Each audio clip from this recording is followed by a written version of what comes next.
سید علی حسینی خامنه‌ای در راه سربلندی حرم جمهوری اسلامی ایران شهد گوارای شهادت را نوشیدند و به ملکوت اعلی پیوستند.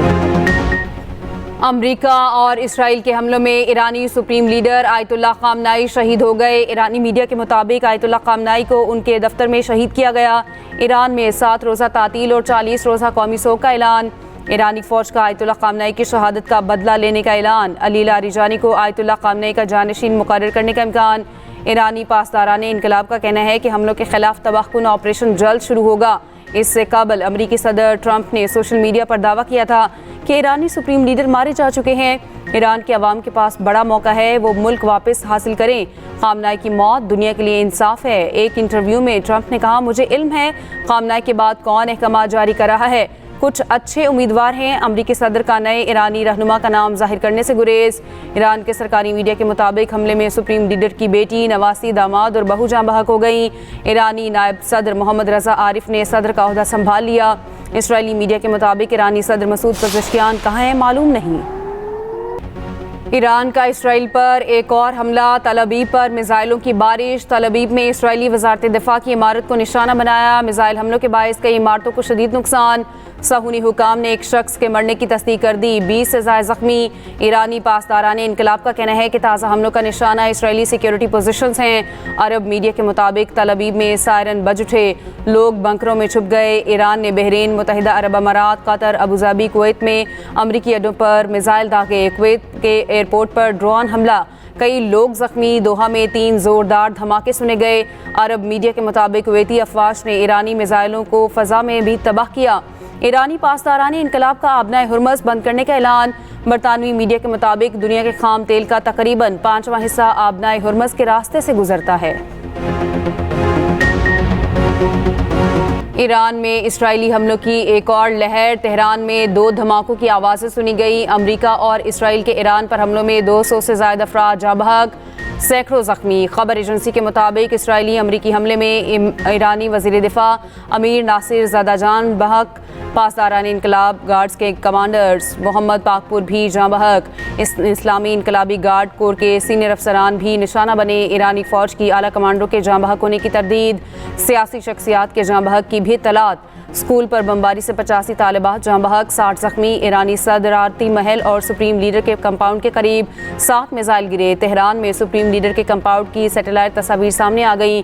کمپاؤنڈ کی متعدد عمارتیں تباہ۔ اسرائیلی حملے میں ایرانی انٹیلیجنس ہیڈ کوارٹرز کو نشانہ بنایا گیا۔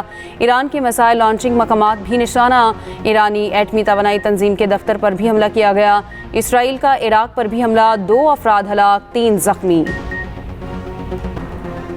ایران کا دبئی ایئرپورٹ پر حملہ، ایک شخص جاں بحق، متعدد افراد زخمی۔ دبئی میڈیا آفس نے حملے کی تصدیق کر دی۔ عرب میڈیا کے مطابق حملے میں ایک شخص جاں بحق ہوا۔ دبئی، ابوظہبی، شارجہ کے ایئرپورٹ سے فلائٹ آپریشن بند۔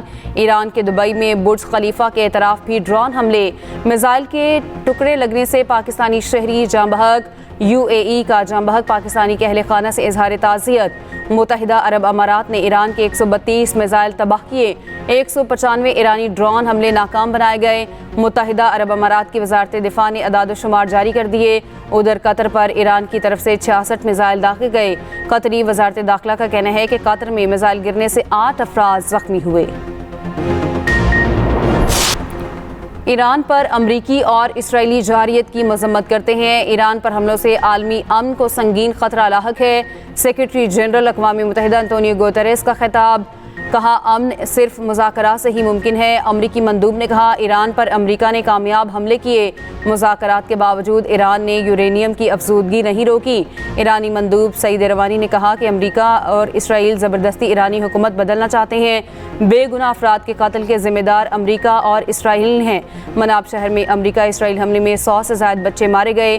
پاکستانی مندوب عاصم افتخار نے کہا ایران پر فوری جنگ بندی ہونی چاہیے۔ UAE میں پاکستانیوں پر حملے کی مذمت کرتے ہیں۔ قطر، سعودیہ، بحرین، کویت اور UAE پر بھی حملوں کی مذمت کرتے ہیں۔ تمام فریقین کو اقوام متحدہ کے چارٹر کا احترام کرنا چاہیے۔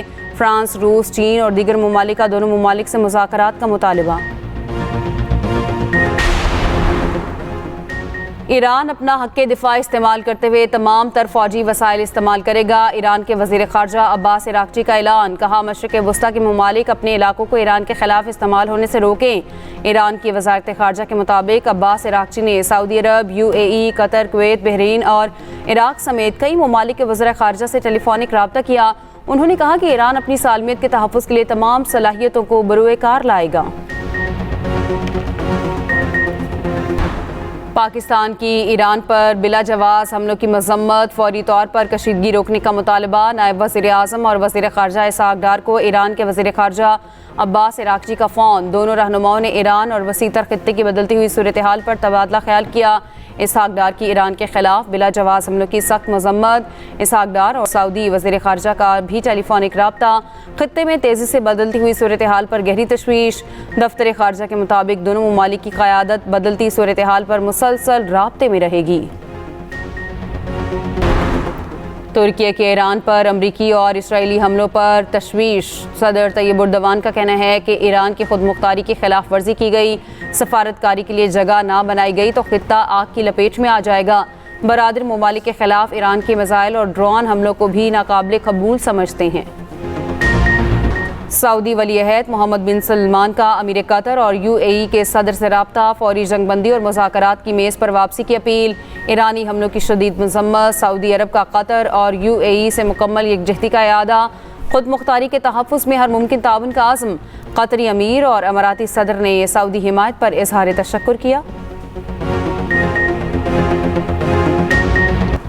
ایران پر اسرائیلی حملوں میں بھارت کے مبینہ کردار کا انکشاف۔ اسرائیلی فوجی آفیسر سٹیو کوہن نے بھارت کو اسرائیل کا قریبی اتحادی قرار دیا۔ کہا امریکہ اور اسرائیل کی کارروائی میں بھارتی ایما شامل ہے۔ ماہرین کا کہنا ہے مودی کی دوغلی پالیسیاں خطے کو جنگ کی آگ میں ڈال رہی ہیں۔ امریکی صدر کی مدد پہنچ چکی، حتمی کامیابی ایرانی قوم خود حاصل کرے گی۔ ایران کے آخری شاہ کے بیٹے رضا پہلوی کا ایرانی عوام سے خطاب۔ کہا امریکی کارروائی ایران یا ایرانی عوام کے خلاف نہیں بلکہ مخصوص اہداف تک محدود ہے۔ رضا پہلوی نے عوام کو سڑکوں پر واپس آنے کے لیے تیار رہنے کی ہدایت بھی کی۔ بھارتی اپوزیشن جماعت کانگریس کا مودی کے دورہ اسرائیل پر تحفظات کا اظہار۔ اعلامیہ میں کہا دورہ ایسے وقت میں کیا گیا جب خطے میں کشیدگی عروج پر ہے۔ وزیر اعظم مودی کا دورہ فوجی کشیدگی کی سیاسی تائید کا تاثر دیتا ہے۔ بلا اشتعال جارحیت کی خاموش حمایت بھارت کی ساکھ کو نقصان پہنچا سکتی ہے۔ اس سے بھارت کے لیے سنگین اسٹریٹجک نتائج نکل سکتے ہیں۔ وزیر اعظم کی ایران میں موجود پاکستانیوں کو آذربائیجان کے راستے واپس لانے کی ہدایت۔ شہباز شریف کی زیر صدارت ملک میں مجموعی سیکورٹی صورتحال پر اعلیٰ سطح کا اجلاس۔ وزیر اعظم بولے عوام اور مسلح افواج ملک کی سلامتی کے لیے ہر دم تیار ہیں۔ فیلڈ مارشل کی زیر قیادت افواج پاکستان بہترین انداز میں اپنے فرائض سر انجام دے رہی ہیں۔ وزیر اعظم کی وزارت خارجہ کو آذربائیجان کی حکومت سے فوری رابطہ کرنے کی ہدایت۔ حکومت نے پیٹرول 8 روپے فی لیٹر مہنگا کر دیا۔ پیٹرول کی نئی قیمت 266 روپے 17 پیسے مقرر۔ ڈیزل کی قیمت میں 5 روپے 16 پیسے فی لیٹر اضافہ۔ ہائی سپیڈ ڈیزل کی نئی قیمت 280 روپے 86 پیسے مقرر۔ پیٹرول اور ڈیزل کی نئی قیمتوں کا نوٹیفیکیشن جاری کیا گیا۔ اگر مگر کا چکر ختم، پاکستان T20 ورلڈ کپ سے باہر ہو گیا۔ سپر 8 مرحلے میں پاکستان کی سری لنکا کے خلاف جیت بھی کام نہ آئی۔ سیمی فائنل میں جانے کے لیے پاکستان نے سری لنکا کو 65 رن سے ہرانا تھا۔ پہلے بیٹنگ کی دعوت ملنے پر پاکستانی اوپنرز نے شاندار آغاز کیا۔ صاحبزادہ فرحان نے سنچری بنائی، فخر زمان نے 42 گیندوں پر 84 رنز بنائے۔ اوپنرز کے آؤٹ ہونے کے بعد پاکستان کی بیٹنگ لائن لڑکھڑا گئی۔ 8 بیٹرز ڈبل فگر میں ہی داخل نہ ہو سکے۔ 213 رنز کے ہدف کے تعاقب میں سری لنکا کی ٹیم 207 رنز بنا سکی۔ آج زمبابوے اور جنوبی افریقہ جبکہ بھارت اور ویسٹ انڈیز کے میچز ہوں گے۔ کپتان سلمان علی آغا کا کہنا ہے شکست کی ذمہ داری ہم ہی لیں گے۔ 4 ٹورنامنٹس کے سیمی فائنل میں نہیں پہنچ سکے، انڈر پریشر آتے رہیں گے تو یہی کچھ ہوگا۔ ہم سلیکشن میں بھی شامل تھے اور پلینگ 11 بھی ہم نے منتخب کی۔ اس وقت کپتانی کا فیصلہ کروں گا تو یہ جذباتی ہوگا۔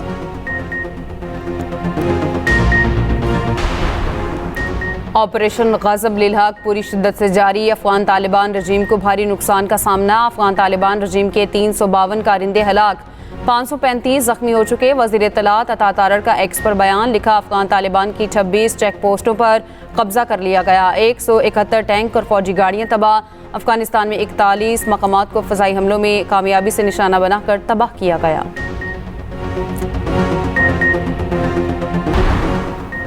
دفاع وطن کے لیے سیکیورٹی فورسز کا عزم غیر متزلزل.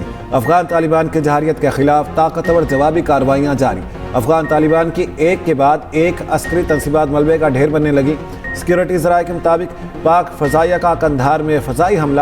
افغان فوج کا بریگیڈ ہیڈ کوارٹرز تباہ. صوبہ ننگرہار کی محمد دھارا بیس میں 2 اہداف کو کامیابی سے نشانہ بنایا. افغان طالبان رجیم کو بھاری جانی اور مالی نقصانات کا سامنا. افغان طالبان کو سوشل میڈیا پر رسوائی کا سامنا. جھوٹے پروپیگنڈے کو بی بی سی نے بے نقاب کیا. پاکستان کے تربیتی طیارے کے ملبے کی جعلی پوسٹس پر پروپیگنڈا کیا گیا. تصاویر کا تعلق 2025 کے واقعے سے ہے. ماہرین کا کہنا ہے طالبان ہزیمت چھپانے کی ناکام کوشش کر رہے ہیں. Chairman Peoples Party Bilawal Bhutto Zardari کی ایران پر حملے کی مذمت. ایران پر جارحیت کو خطے میں قیام امن کے حوالے سے تشویشناک قرار دے دیا. کہا غزہ پر اپنے مظالم پر پردہ ڈالنے کے لیے اسرائیل نے ایران پر بزدلانہ حملہ کیا. اور ایکسپریس انٹرٹینمنٹ کی رمضان ٹرانسمیشن کا پہلا اشرہ مکمل. ام المومنین حضرت خدیجہ الکبریٰ رضی اللہ تعالیٰ عنہ کی سیرت پر خصوصی روشنی ڈالی گئی. اریبہ حبیب کی بطور مہمان شرکت. مولانا آزاد جمیل کی وظائف سے متعلق رہنما. پیارا ذائقہ میں سمیش برگر اور بیوٹی ٹپس شامل.